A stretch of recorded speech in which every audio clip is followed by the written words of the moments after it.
Salut à tous, une nouvelle vidéo Volumium. Aujourd'hui, on va parler des conversions dans Google Ads. C'est un sujet qui est très vaste et je me suis souvent dit que j'allais en parler dans une vidéo.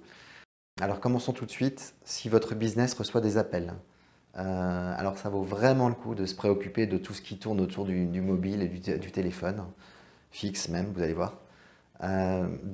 Déjà, on va pouvoir paramétrer de façon assez simple les appels à partir d'une annonce. Quelqu'un qui voit votre annonce sur son mobile, il va cliquer sur une annonce et hop, on va pouvoir compter ça comme une conversion, sous certaines conditions et sur certains paramétrages. Il y a un autre truc qui est vraiment génial.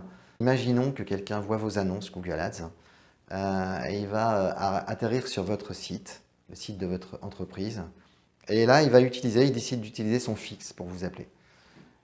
Qu'est-ce qu'on va faire? On va faire un paramétrage spécial qui dit que si la personne vient de Google Ads, alors on va afficher sur votre site un numéro différent, un numéro Google, qui appartient à Google d'ailleurs, et qui va nous permettre de traquer la conversion, même si elle est faite à partir d'un téléphone fixe.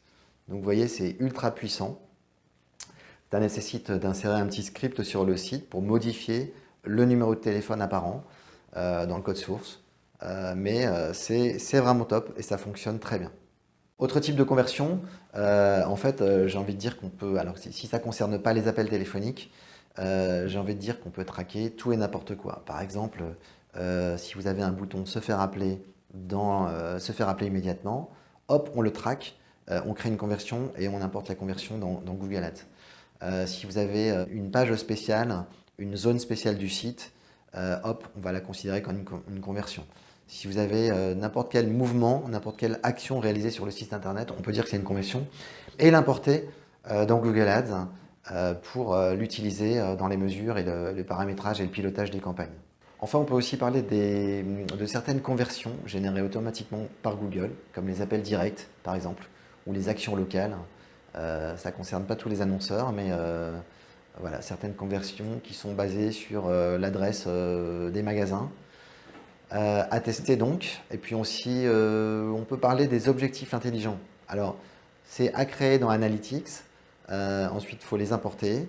Ça fonctionne sur du machine learning et ça peut également aider à piloter des campagnes. Donc, vous voyez, c'est assez vaste, c'est complet.